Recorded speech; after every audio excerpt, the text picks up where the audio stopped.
cultivating and sustaining good relationship with people that may be of potential help in a family context, in a work environment, in the society. And so, to build a relationship, we will need to engage in what? Open and honest conversation. We must display trust. And then we must do what? We must listen more than we talk. We must learn to respect boundaries because people feel safe when their boundaries are respected. We should let go of control, avoid controlling others because differences are inevitable. I'm different from Jennifer. I'm different from Isoboye Amakri. I'm different from Sam. I'm different from quite a number of people. So when I find myself in a communication context with you, I should be able to empathize with your own perspective. If you're unable to do that, you will not be able to cultivate relationship. And remember, building and maintaining healthy relationship is a very central part of looking after your own mental health. You can't afford to be a very quarrelsome person to everybody. Let go, respect people's boundaries, and then they will also respect yours. But also remember that as you grow older, you may find auspicious moments in which you may be a bit confrontational. It may be necessary. That is the kind of thing that we saw Martin Luther King did. That is the kind of thing that we saw Malcolm X did. That's the kind of things that we saw Mahatma Gandhi did. That was the kind of thing that Nelson Mandela did. That was the kind of thing that Fela Anikulapo did. Gani Fawehinmi, Balarabe Musa, and the rest of them. You know, but their confrontation, I mean, were expressed in context, you know. So the point I'm making here is that when you find yourself in a situation in which you may need to be a bit be aggressive, it's not completely disadvantageous. Sometimes it helps to quickly resolve and solve problems among parties that may be in dispute. However, what is important is, despite the fact that you have chosen a right circumstance and the right moment to be confrontational, there's a need for you to be courteous and to be civil. So, to the elephant in the room, the third concept is leadership. Leadership is seen as every communicative behavior that is done intentionally or strategically to express what? To express influence on other people, to inspire, to motivate, or to nudge them to achieve what? Often what they may not be able to achieve on their own, or what they do not think that is possible for them to achieve. But your nudging has helped them to achieve it. So to the extent that you have done that, you have exhibited leadership. And then among, of course, the leadership trends that guarantee success for any business leader is the concept of responsibility. It is the duty of leaders to create vision, mission, and values of any society. Leaders also need to be creative. By the virtue of being able to design a philosophy, a mission or vision concerning an organization, a leader has already displayed creativity. A leader must be intelligent, you know. So intelligence, energy, and integrity all go together in this context. Must display professionalism. You know what to do in an official setting, you know what to do in a private setting. A leader must also exhibit discipline and some self-management. If you are unable to manage yourself, you are not a leader. You must be able to do what? To carry out effective decision-making. A leader must be able to institute a competitive reward in an organization in order to motivate. You must be able to develop people. All these things, gentlemen and ladies, you need communication to do it. So communication is the most central to both leadership development and the expression of it. Why? Because it is the vehicle through which all other values and attributes can be expressed.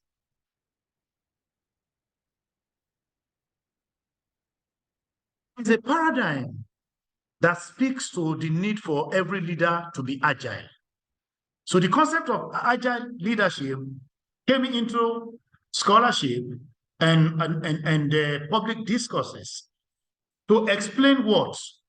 The willingness and ability to learn from experience and subsequently to apply that learning to guarantee success in organizations that you lead makes you an agile leader. The concept, which is rooted in agile software development, simply speaks to ability to respond quickly to the dynamism of business climate. And for you to be able to do what? To survive turbulence. If you are not able to adapt quickly, many companies that are led today by people will have gone under. Because a competitor can just do something that will bring your business down immediately. So agile leadership talks to what? Adaptability of leaders. The ability to navigate very turbulent periods in business transaction, in business organization. So that's just by way of injecting.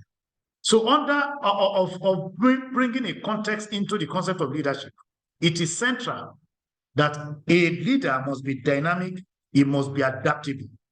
That is what the modern era, that is what contemporary society demands. And under an agile leadership, teams within an organization take ownership of their processes, and then they respond quickly to things, and then they are able to also survive the situation. So what agility in leadership suggests is that leaders who are agile are more focused on the needs of others. Remember, I made reference to empathy. They also acknowledge the perspective of others. Remember, I refer to this when I say you need to set and respect boundaries. Now, they also include and consider other people when they are taking decisions. And they create what? Shared vision that everybody can connect to. As we go along, you see examples of how people have used communication and collaboration and share creativity and determination to be able to move their organizations to achieve what people think is impossible. But let me quickly refer you to a popular one. I don't know how many of us are familiar with the story of Roberto Goizueta, who was the CEO of Coca-Cola, a Cuban American who became the CEO of Coca-Cola and moved Coca-Cola from $4 billion in 1981, 16 years after, moved it to $145 billion. Can you see that leap? This is leapfrogging. This is only achievable by cheetah. Now, how? Through motivation, through determination and uncommon courage. What did he do? What did Goizueta did? What did Goizueta, what did he do? What he did was simply to look at the environment of drink production, fluids in general. Rather than see Pepsi as the rival, he looked at the situation of what? Of the fluid industry, looking at tea, looking at coffee, looking at water, looking at how they deny Coca-Cola of its market share. And he brought in what? He said they will make sure that wherever people are, Coca-Cola is there as an option. So he wasn't seeing only Pepsi. If he was seeing Pepsi, if Pepsi was only in Minnesota and Michigan, that would be okay for Coke to go there. But under Goizueta, Coca-Cola popularized its brand and make it available to any part of the world, such that when people are thirsty, Coca-Cola will compete with water, it will compete with tea, it will compete with coffee. You can see why it was possible to raise the stock of Coca-Cola from 4 billion to 145 billion. If you want to achieve great things, you must do extraordinary things. And it is leaders that drive these things. So Goizueta did not compete against Pepsi. He competed against a situation, not a rival, that is Coca-Cola. Let me drop in this for you. My dad worked with Pepsi. Okay? My dad was an employee of Pepsi. So as a rule, I don't drink Coca-Cola except if I cannot find Pepsi. And the reason I do so is because I feel that if my school fees was paid with Pepsi, with profit from Pepsi, why must I, as a graduate, now use my salary to drink Coca-Cola? I mean, I leave you guys to ponder on that. But that's my reality. But we cannot deny the fact that in the remotest village of the world, you are likely to find Coca-Cola. If you are not finding it in the liquid form, you will find the bottle. So that is part of agile leadership. Now, gentlemen and ladies, to the brass tacks, let's look at communication, relationship building, and leadership effectiveness. I have said earlier that communication is life. That is unarguable because we need communication to survive. So, as I had noted earlier, we either communicate or perish. So communication is at the heart of our relationship building. How do you build relationship when you are not communicating? So, excuse me, organizations are led by leaders, and organizations flourish on the basis of the culture that they promote. How do you promote an organizational culture? You need to be generous with communication as a leader. Don't ever assume, as Anderson has said, don't ever assume that you have given too much. Because the golden rule is that as long as you continue to restore that same concept, people will believe you. Importantly, ladies and gentlemen, trust is the cornerstone of leadership. And trust is built on what? On clear, honest, and open and consistent communication. You cannot lead those who do not trust you. So you must communicate to be trusted. It then means that when you are communicating sincerely and honestly. You are very clear and you are providing adequate context for your communication. You are doing it also on time.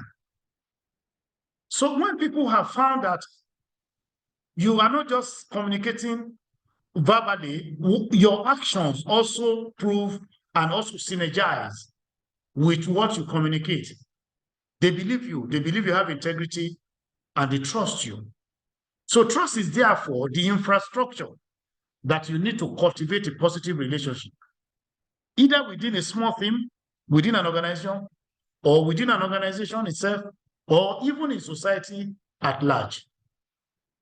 And I had just said that trust is cultivated via what? A synergistic communication between verbalized expressions and then, of course, what you do. If you want people to trust you as a leader, communicate that your management and governance structure is inclusive. Inclusive meaning that it carries everyone along. Transparent. You must also be able to listen actively and empathize. And of course, genuinely demonstrate your concern for the well-being of other people. As I explain some of this, I need you to remember my definition of communication. Not just what you say, includes also what? Paralanguage and meta communication. So when I say you must be able to communicate, I'm not just saying what you say. I'm saying that people must see you as somebody with integrity, not just that we are saying that I have integrity. It must be demonstrated. That is communication. That's why I define it as what? As an intentional activity, an intentional communicative behavior. So the imperative of good communication for leadership effectiveness is underscored by the fact that leaders articulate their vision. They take feedback. They give decisions. They give directives. Using what? Using communication. That's what I'm saying. Of all the values that drive business success, communication is the most central. So leaders who engage in, adopt, or promote an organizational culture of appropriate stakeholder targeted communication, they get to do what?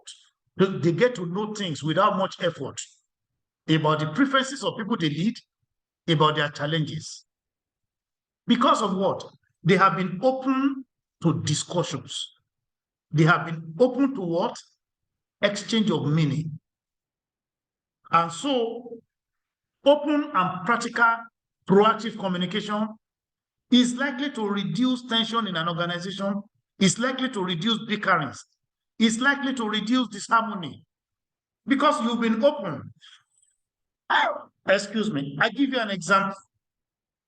You know, in organizations where through internal communication, you get to know what is happening. You, as an employee, you are not likely to be detached from that organization. You see yourself as part of it, especially where you are expected to make your own contribution to what the organization is doing.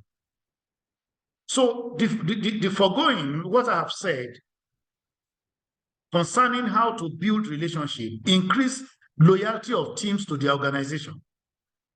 Remember that loyalty fosters sincere engagement, motivation, and commitment. And all these are the critical things you need to enhance productivity.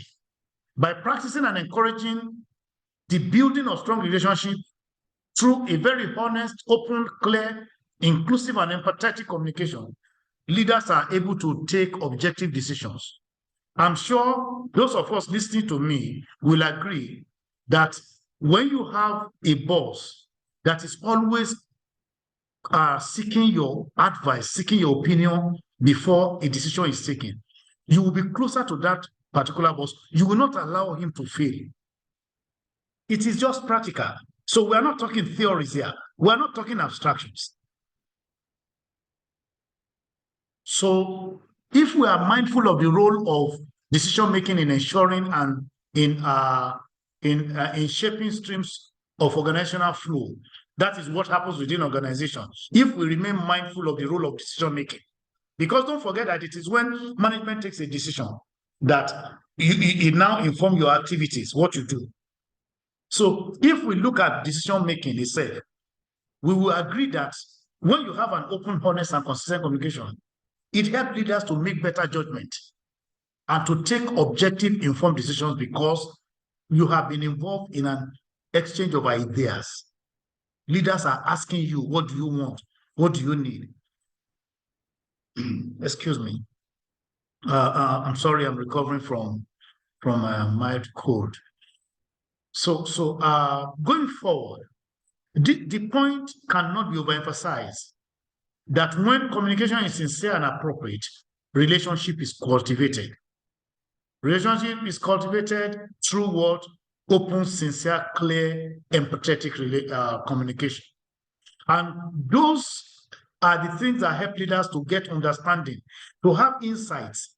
If you have a leader, a supervisor that engages you regularly, the supervisor is able to relate with you better than the person who keeps a distance. If your supervisor comes to your office to say, oh, come, Jennifer, how have you been? Oh, you look a bit scruffy today. Are you good? You know, he's already observing things about you. He's showing concern. So if he earns your trust, you may be able to open up to say, oh, yeah, I have issue with this neighbor. I have this problem. And he's able to relate with you. So that's the point I'm making, that leaders stand to benefit more from being very conversational, from communicating in appropriate context, you know. So indeed, leaders who build robust relationships through objective communication culture are also able to motivate their members towards innovation. When you have a leader who engages you regularly, trying to know what is happening to you at your level, if you want to open up to him, what is happening to you generally, because look, you must be relatively healthy for you to be able to function well. So if you are disturbed and you have a boss who comes to you to find out how he may be able to help to get you out of a bad mood, you will gravitate towards that boss. It's just normal, a natural order. So the natural order of things, this is a natural order of things because those who come close to you, who enable you to express yourself, gives you opportunity to innovate, to be innovative. So this is the point that I like to add also concerning this. Excuse me, gentlemen and ladies. Now look at this. I said cases. I just isolated some cases to remind us. Some of us may be aware of this, but in case you are not aware of this, Gmail and Google News, they are products of what? Of Google's culture of open communication and collaboration. Google consciously encouraged the workers to engage in open communication, to collaborate. Google went ahead to encourage employees to spend 20% of their official time on something that they are passionate about.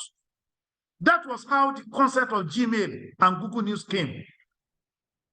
Maybe in just discussing maybe over a cup of coffee or drinks, 2 or 3 or 3 staffers of Google now thought of, this is a technology company. We can actually be also generating news. From there, the idea of Google News came. And I am not talking to you about abstraction. I'm telling you about reality. There is also a company that is called 3M. It is a conglomerate that works in the arena of industries and worker safety. They also do what? They also produce health and consumer products.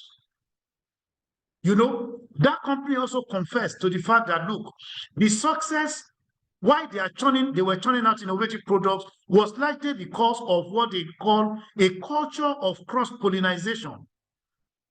Cross-pollination of ideas, cross-fertilization of ideas among what? Different departments. I'll give you an example. There are things that we will do in Nigeria Communications Commission that Public Affairs Department, where I work, and Consumer Affairs Bureau that deals with consumer issues, they must collaborate for them to achieve well. If each of these departments undertake communication campaigns planning about a particular incident, they will succeed because they have overarching objectives and strategy that guides the operation. But when they collaborate, they even spend less resources to achieve greater results. So that's what 3M did. Then you know the aviation giant, Boeing. Boeing is also on record retelling a story of Boeing 777 airplane, that particular model was a product of collaboration, collaborative success. They target working together. It's a philosophy within the Boeing industry. And that concept, how they did it was that they just get people from more than 200 cross-functional teams to work together. Even though their disciplines are different, they come to discuss together to see how they may be able to do things together. And from there, Boeing was able to get the 777 brand of airplane to get up on board. You can read some of this story further to see how collaborative effort has helped organizations. What of Toyota? Of course, you know that's a Japanese product. The word Kaizen approach was used to create what we call improvement in work process. As a matter of fact, the word Kaizen in Japanese means change for the better or continuous improvement. There's a philosophy that was propagated by one of my bosses here. He's retired now, Dr. Tony Ojobo. Whenever you've done something fantastic, he says to you that, oh, this is awesome. This is awesome. We're going to run with this, but let's see also how we can improve on it. You know, Dr. Ojobo had this saying that, look, however great a thing is, if you look at it very well, there will be something you can improve upon. And of course, we all know that even if you write just a paragraph of text, if you go back to read it, you find out that you will be able to correct it. You have made it better. That is what is called the Kaizen approach. Toyota use it. How did Toyota do this? Every employee is encouraged to suggest and implement an improvement thing, something to improve on the business. That is all of us, myself, Omoni, Jennifer, Isoboye, all other people on call, we are encouraged, maybe on a monthly basis, to bring an idea that will enhance efficiency. When your organization asks you to do that, that means that you are valued. You will commit yourself to it. You also want to be seen to be part of the success. That is what collaboration can do. And you know what? Collaboration does not exist in isolation. It is communicative. I give you another example that will baffle you. Apple and IBM, they were supposedly very fierce competitors in ICT. I'm sure you know this. They also collaborated. Their collaboration also helped in getting the first personal computer to come out, because they used that particular first personal computer run on software that came from both Apple and IBM. And the collaboration helped both companies to leverage their strengths and to expand their influences and markets. So these are just examples. So gentlemen and ladies, these are my concluding remarks. In totalizing, we cannot overemphasize the centrality of communication in relationship building, to ensure the effectiveness of leaders, because communication is life. I repeat again, communication is life. It is the most potent tool for human and organizational survival. Martin Buber, who was a leading philosopher of dialogue, conversation, communication, insisted that whatever becomes of society on account of technology, on account of any new thing, one need of man that is unlikely to change is the desire of man, woman, to be respected, to feel loved, and belong to an appropriate network of relational engagements. You will remember also Maslow's hierarchy of needs. The third of those 5 levels talks about what? The need for belongingness and love. You can see the recurring issue here. If you love someone, you will engage with him or her in decent, truthful conversation. That engagement, that communication is the oil that we need to lubricate the wheel of happiness and fulfillment. So therefore, emphasis on relational building through communication by leaders can lead to engagement. Remember, I mentioned the issue of engagement. Everybody wants to be engaged in a very polite and decent manner. So when an employee is appropriately engaged, he or she is likely to take ownership of responsibility. When they have challenges in workplace, they are likely to recover quickly, and they are likely to move from there to navigate towards expectation and goals. So any engaged employee will be innovative, will be goal-focused, and will be productive. Ultimately, a leader is called by that name because of his ability to solve problems. A leader's capacity to solve problems is enhanced by what?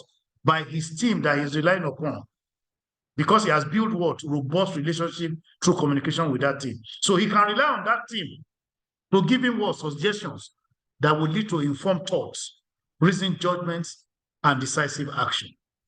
So gentlemen and ladies, these are my concluding remarks. I hope, in a sense, that I have succeeded in sharing meaning with you, and I look forward to your questions and, of course, other engagements that will enable me to also learn from you. Of course, I read up some stuff to be able to bring this up, and these are the thing. I'm sure we'll get these slides shared to you, and we'll take it up from there. But in the meantime, I'd like to stop here. Thank you so much for listening to me. Thank you so very much, Dr. Omani.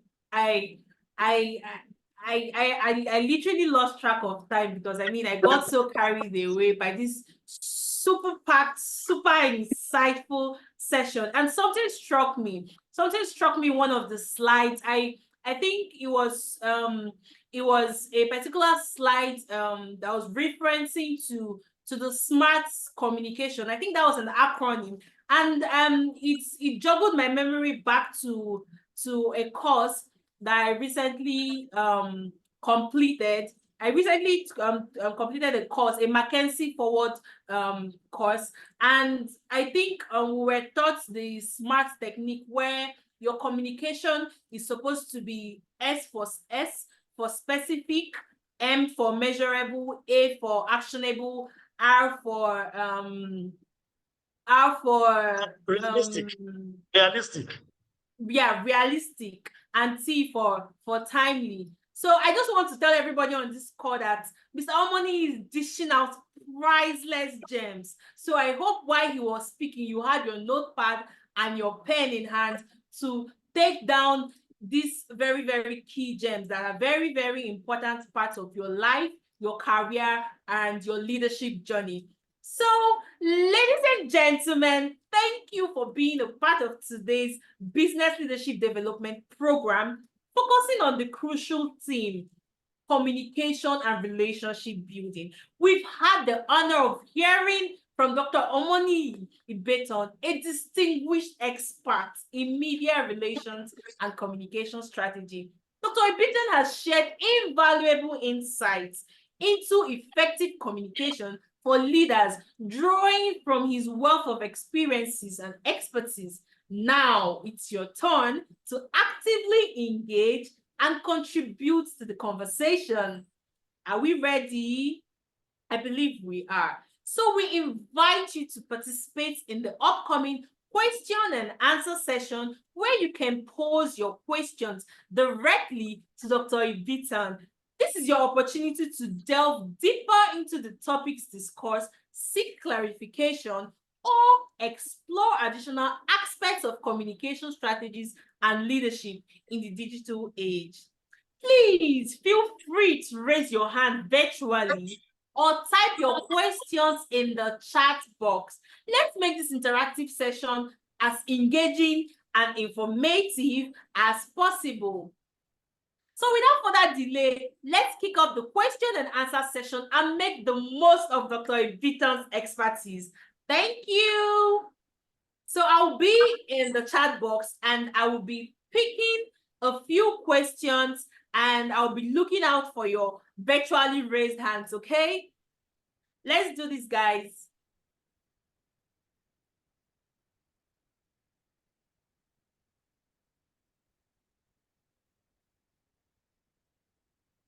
Hi, Jennifer. So some hands are raised already. Some people are raising their hands already. So we can start with that. But before we go on to that, please, I'll be dropping a survey in the comments section. Please, Okay. everyone should do well to fill the survey and attendance. That would also serve as the attendance. And for those who would also want to get the slides or the recording for the session, do well to fill in that survey.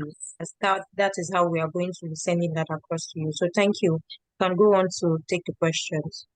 All right. Thank you very much. I would like to, I can see 2 hands on my screen. I would like Olufemi Ojo to go first, please.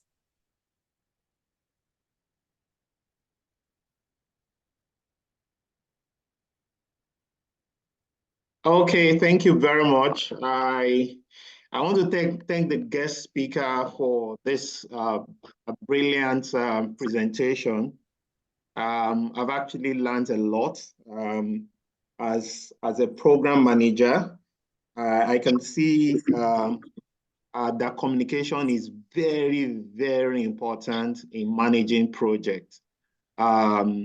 It's actually just like the guest speaker said, communication is life.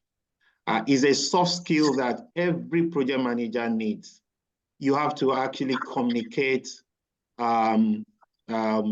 well with your stakeholders, about the scope of the project, even the risk involved in the project is very, very key to communicate with stakeholders.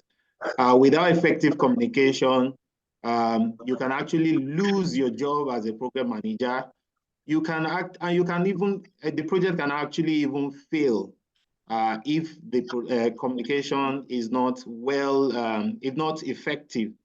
On this note, I like to share a very, very live experience. Why communication is actually live is actually very, very important. It can actually determine how the height you can get in your career. If you, for example, if you are seeking for a job, especially a top management job, at the interview stage, you have to really sell yourself very well. It's how you communicate that determines whether you can get the job. You can even have the right skills, the experience, the qualification, the right qualification. You can communicate very well. If you cannot actually, talk about the skills you have in a way that the interviewers are, are convinced that you are the right person for the job, you may not get the job. Even while you are in the job, if you cannot communicate very well, relate very well with the top management and even the subordinates, you are likely to even lose your job. So on this note, I want to appreciate the guest speaker. And I also believe in the parting shot that he gave us that communication is live. Thank you very much.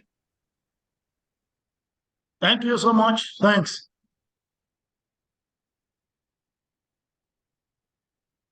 All right. Hi, Dr. Omoni. Are you on the call? Absolutely, I'm here with you. I went off the video, but I was listening to Mr. Ojo's comments and his kind words, and including the example that he has that he gave us. That's quite fine. That anecdote is something that we should take. I only got my video off momentarily so I could sip my tea. So otherwise, I'm with you. Okay. Mr. Ojo, I believe your question was satisfactorily answered. Okay, so I can see Samuel Olayemi's hand up, but before we get to you, I would need to take some questions in the chat box. So, Mr. Omoni, there is a question here that reads, how do you handle a situation where the leader don't respond to issues when they are presented, knowing that these issues are time-bound? Thank you, Jennifer. And then let me thank, of course, Mr. Ojo once again. So let me do a bit of correction with my name. I know you don't have any problem with Omoni, but the surname is pronounced Ibieton. Can you try? Ibieton. Can you try that? Ibieton. Correct. That's a good attempt. So Ibieton, that's the surname. That's the way it is pronounced, which means procreation can never end. It says, it talks to the bigness of my family to let you know that I'm from a very big family. So just by way of correction. And then for the question that you have raised, I think it is a very sad scenario to have leaders not responding to issues on time. I mean, people can unclog their workspaces if they are extremely busy, but you should take time to take feedback from your colleagues. Because when your supervisees come to discuss things with you, whether it's related to job or their personal life, you must take it seriously. So, I mean, why will you have to wait for so long to respond to official things or things that affect, the well-being of your colleague? Where is empathy? Where is speed? Where is decision-making? If it takes you so long to respond to official matter, for instance, so when are you going to take the decision? When sometime you need to take decision as those events are happening. On your feet, you must take decisions. So it's a bad practice. Such leaders will need to go for upskilling, essentially on soft skills, communication skills, basically. Communication skills and time management. That is my recommendation.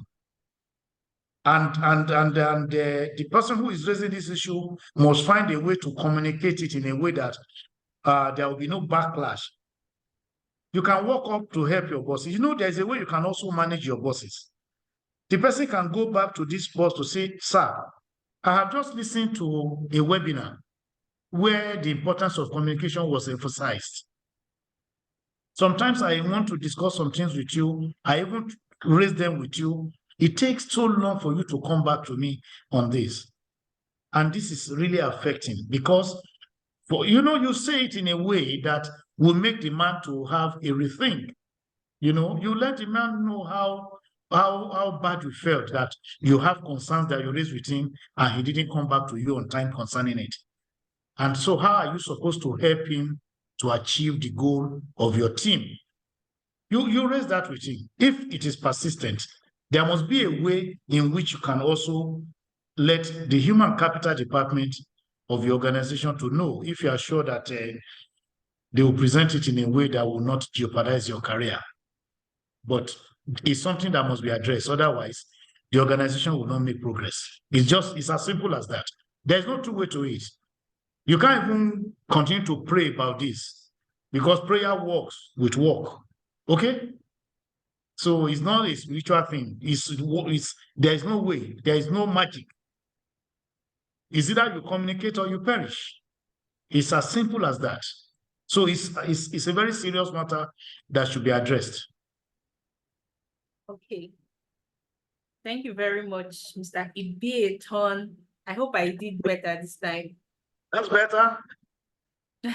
Okay, so we'll take we one have more Samuel question Olayemi from and NWC. Sorry, please. Can you come again, sir? Jennifer, I see two hands up since. I see Olayemi and I see NWC. Yes, there Please, are two hands raised. Can we take them? Yes, please, we can. But I'll need to, I just need to ask one very simple, but I think crucial question from the chat box. Then we'll go to Olayemi. So this question reads, how can a leader know when he is not communicating effectively? Jennifer, you said, how can a leader know what? When he is not communicating effectively. But it's very simple.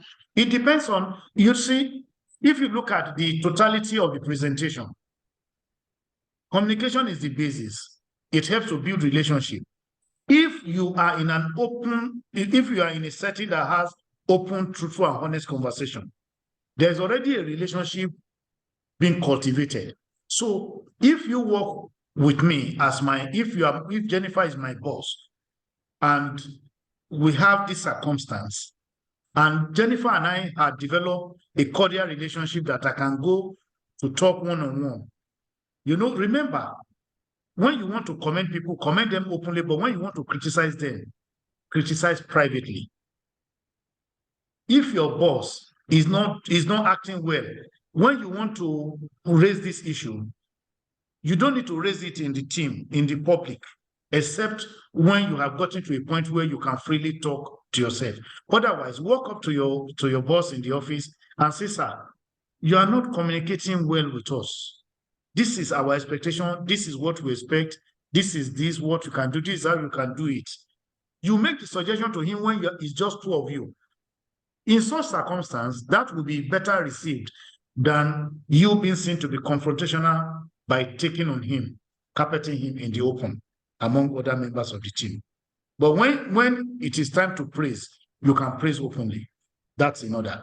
But when you want to make suggestions that border on a critical aspect of attitude that you want people to correct, you don't need to put that in the open. You can walk up to the person and have just a face-to-face conversation.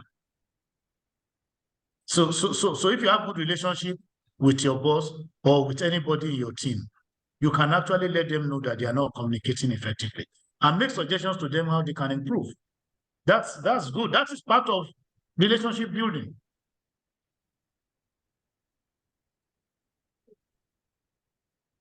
Thank you very much. So please, can we have you, Samuel Olayemi? Let's have your question, please, before we wrap up the question and answer session. All right, thank you.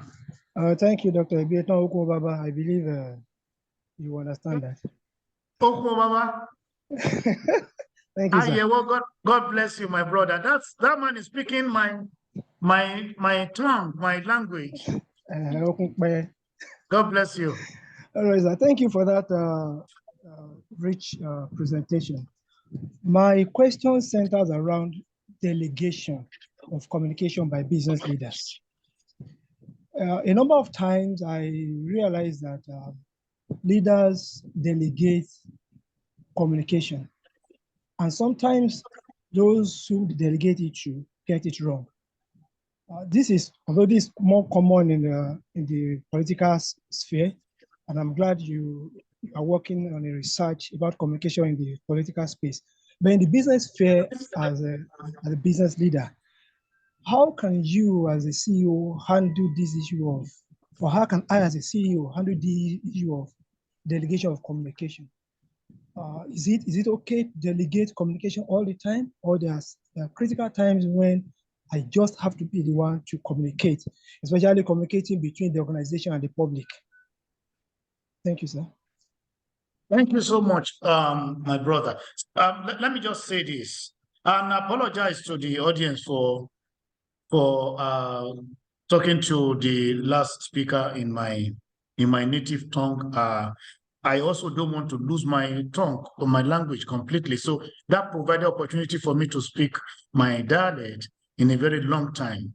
So I apologize for it was just a greeting that we had. So nothing much. Having said that, the question he's raised has to do with delegating communication. As a rule, in organization setting, the head of communication, it may be called, the department in charge of public communication may be called public affairs, as the case of NCC. Some other people call it corporate communications. Whatever the way it is defined, it is the head of that department that is usually the spokesperson of the organization. So if press statements are to be issued, I may write the statement, but the imprimatur of my boss, who is the director of public affairs, must be there because he will be the one to sign. If he authorizes me to sign on his behalf, it's a different matter, in which case I will put 4. Otherwise, consistently is the one to speak.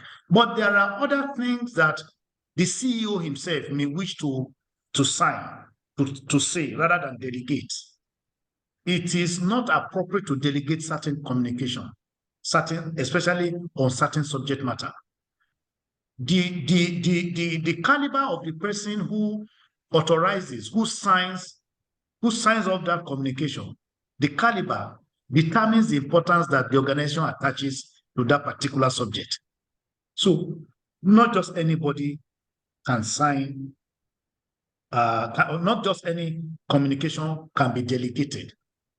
Sometimes people will feel, why is it that the person who is supposed to do this, why is it not being seen? Why is it not being heard? Why are you just delegating? Because if you come out to authorize a particular statement, it shows that you are giving the subject matter all the seriousness that it deserves. So certain communication cannot be delegated. I will not support that. It depends on subject matter. Sometimes even when the CEO is available, he signs certain basic communication. I'll give you an example. When I passed the fellowship exam for Nigerian Institute of Public Relations, alongside with my boss, the director of public affairs, because I had media relations. Both of us passed at the same time, so we had our investiture together. The statement from NCC concerning that achievement was signed by the CEO. You know, because the person who is the regular person that endorses statements, that's my boss, he was involved in that particular achievement. If he's the one that signs it, it will even reduce the import of that particular statement. But it was signed by the CEO, commending both of us for succeeding in that particular examination. So you can imagine, when I explain that the person who signs off a particular statement, it speaks to the importance that is attached to that. So of course, there are things that I will send out, but it would still go in the name of my director, who is the one who is the spokesperson of NCC. So I do not believe that there may be instances in which you can delegate certain communication. But honestly, there are instances that, depending on the subject matter, it must be the highest authority in that field that must communicate it. It's not good to delegate communication in certain subjects and in certain contexts. So that's I like to stop there. Okay, thank you very much, sir. Mr. Olayemi, I believe your question was very satisfactorily answered. So I myself, I have a couple of questions I would have loved to ask Dr. Omoni, but unfortunately time does not permit, so I will be reaching out to him on LinkedIn or via mail. I can see that a couple of us also have questions that we want to ask. So I would also recommend that we reach out to Dr. Omoni Bieton and gain clarification on this question. So that, ladies and gentlemen, hello Jennifer. Hi. Can we take Ndubisi? He's been raising the hand for a while. Okay, all right. Let's quickly take Ndubisi's question before we wrap it up. Hi, Ndubisi. You can ask your question now. Yeah, Jennifer, please. Rosemary has also been raising her hand. Well, we can take both questions. All right. I'm available to take both. I'm available. We'll wrap it up. So let's have Ndubisi first. I think it's already unmuted. Yeah. Good afternoon, colleagues and sir. Thank you very much for that wonderful Hi, Ndubisi. slide. Yeah, good afternoon. Good afternoon. I can hear you. Can you hear me? Yeah, you need to be louder, Ndubisi. All right. Can you hear me now? Can you hear me now? Yes. Hello? Yes. Hello? I can hear you. Okay. Let me be quick because of time. Well, actually, my question is still as regards communication, the topic of discourse. And as a head of a department, I must say it's been difficult handling subordinates, especially the very, very difficult, very, very troublesome and difficult ones. It's not been easy. And communication is not just about what you say. It also boils down to your body language.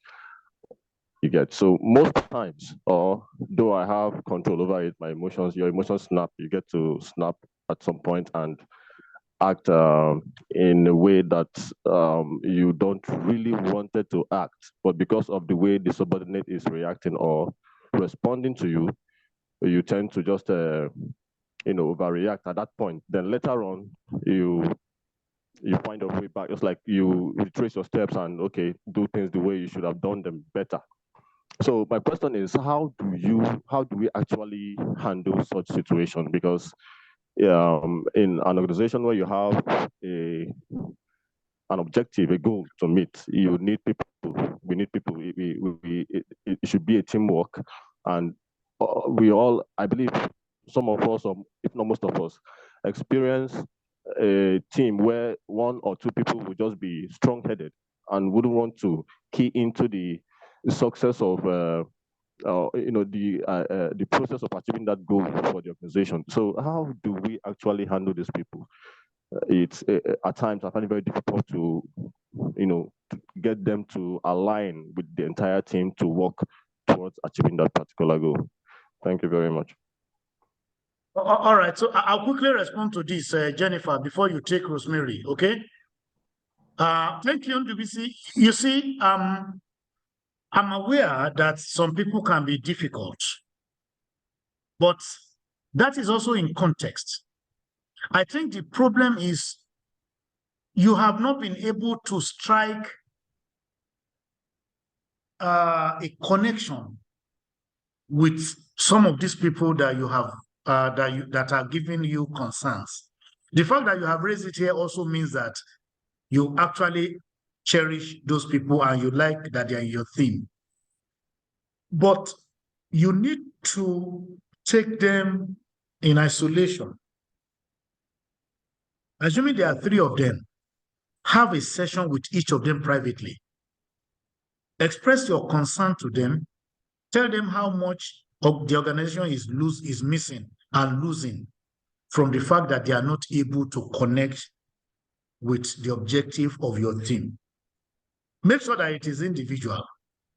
Try to find out from them whether they have particular concerns about their family. You know, people don't just act in a particular manner. Those things are products of what people encounter directly.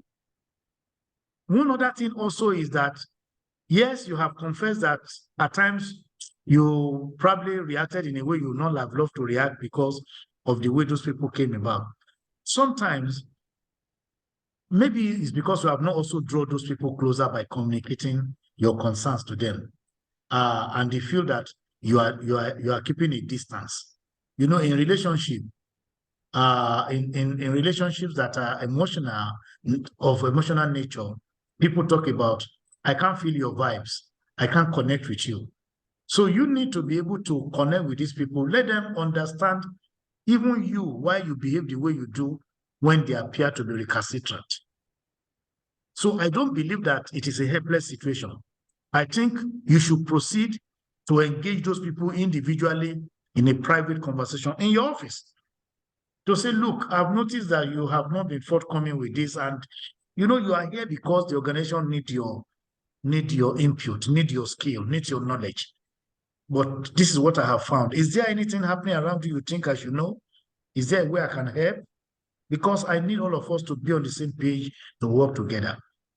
I think you should try this approach before you give up on them. I don't know whether my response is helpful, but I don't give up completely on people because they are recalcitrant. Sometimes I try to know why they behave the way they do. That's the empathy in communication that I made reference to. Communication must be empathetic. You know, there's no way you can be talking to somebody to do a particular work when the person is troubled. The mind is not even at work, maybe because of an encounter that happened before the person left home. So there's a need for you to, when you see people behave in a particular way, but if these people have behaved consistently in a manner you so described, then you need to have one-on-one interview with them to find out precisely why they're acting like that. They may even tell you how you contribute to it, but they may also tell you what you can do to help them. Either way, it's win-win situation, because they may be able to point to you the other side of your own conduct and behavior that they found repulsive. You know, so in a way, you can see that communicating is ultimately going to be mutually beneficial. But I'm happy that you have raised this concern. Try out my suggestion and see how that goes. So let's take Rosemary. Yes, please, Rosemary, can we quickly have your question?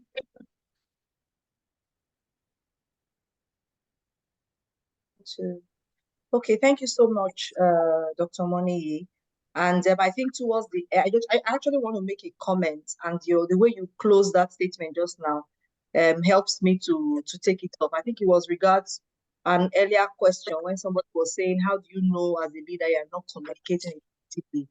And you gave some feedback. But I also wanted to say that one thing that has worked for me personally is, because sometimes you don't have that relationship, you try to send out a survey to your team that is anonymous and ask them to give you feedback regarding specific things.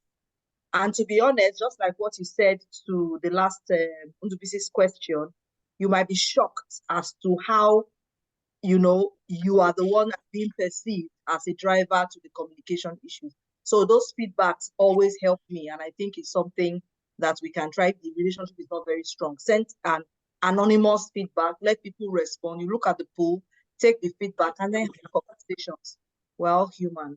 Thank you, sir. Thank you for your time. Thank you so much. That's quite great. Thank you. Thank you also, Ndubisi. So over to you, Jennifer. Okay, thank you. Thank you so much. It has really been a very, very insightful, super insightful session. And I really want to thank you, Dr. Omoni Ibeton, and the participants. Okay, ladies and gentlemen, let's express our sincere gratitude to Dr. Omoniyi Ibeaton for his enlightening responses and for generously sharing his wealth of knowledge with us today. Your insights have undoubtedly enriched our understanding of effective communication for leaders. And thank you so much, Dr. Ibeaton, for your time and effort in making this session truly valuable. So before we have the closing remarks from Ms. Sarah Ubu, now I am delighted to introduce our next speaker, a distinguished individual of the Rome Business School, Nigeria, who brings a unique perspective to our program. Please welcome Mr. Idowo Adeleke as he addresses us briefly. Hi, Mr. Idowo.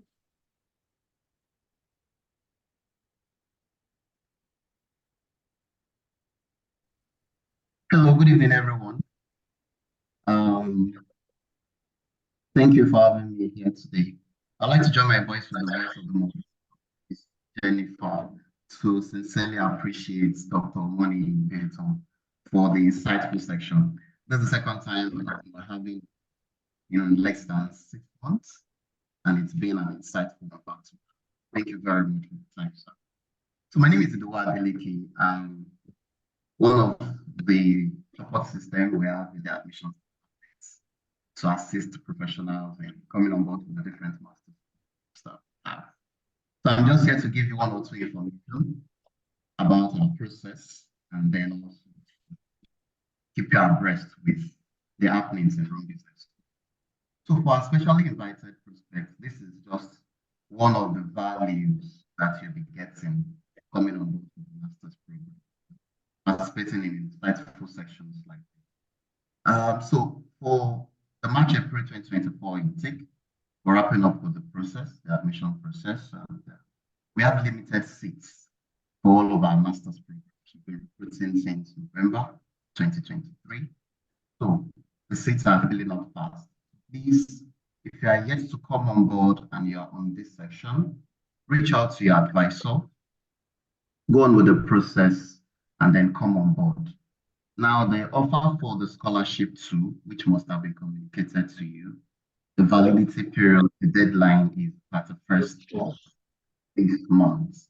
So you need to take up the opportunity. Online. Why are you calling it a different number? First of this month. Okay, but there are also opportunities for you to join us on an international study tours. Okay, so we have it to 5 different locations in the course of your 1-year master's program. Our professional students go to Kigali in Rwanda, opportunity to Thailand, opportunity to Angola, opportunity to Canada, and then also to Rome. Oh, sorry. They said they can't hear me. Okay. Hello. Sorry, please. Can you hear me? Yes, your audio is not just quite clear. It's not clear. Oh, I'm so sorry about that. So that's it. So for the prospects, please, you need to take up the offer you have as soon as possible. And if you are yet to be briefed about the master's program, reach out to your advisor to get briefings on the available master's programs that we have and how you can go on with the process to come on board before the 31st of this month. So the offer of scholarship the school is able to give is going to expire on the 31st of this month. So please reach out to your advisor. You could also reach out directly to the school by sending an email to enrollment@romebusinessschool.ng. Thank you very much for your time. Thank you, Doctor. That was splendid. Okay, thank you very much, Ido. So, fortunately and quite sadly, because I was enjoying myself, we've come to the end of this beautiful session. So let's have Justina give us the closing remarks so we can wrap this up and call it a day. All right, thank you so much. Can you hear me? Yes, we can. Okay, okay, thank you so much, Jennifer. Thank you, Dr. Omoni. Thank you. It was such an insightful session. So I want to appreciate everyone who is on the call for staying through this session. It's been an insightful session. Thank you all for joining the session today. So for those who still have questions, Dr. Omoni is on LinkedIn as Omoni Ibieton. So you can connect with him, do well to connect with him on LinkedIn. I'm sure that he's open to taking your questions. I'm sure that he would also do well to answer you for any questions that you want to ask him or whatever information that you need from him. So you can reach out to him. He's on LinkedIn. Jennifer is also on LinkedIn, right? So you can connect with her also on LinkedIn. We encourage that you keep up connections with one another and also communicate where necessary. So thank you all once again for joining. On behalf of the Dean of Rome Business School, that's Professor Ragusa Antonio, we want to appreciate everyone for joining. And also, the attendance has been launched. Do well to sign in your attendance, especially for those who will be looking out to getting the recordings of this session. I would advise that you also ensure to fill out the survey that was sent to the chat box. Check the chat box for the survey that was sent. And please, the survey has just been dropped again. Please fill that survey. We would be getting your information from there so that we can forward the recording of the session and also the slides for those who are requesting for the slide. So thank you all for joining once again.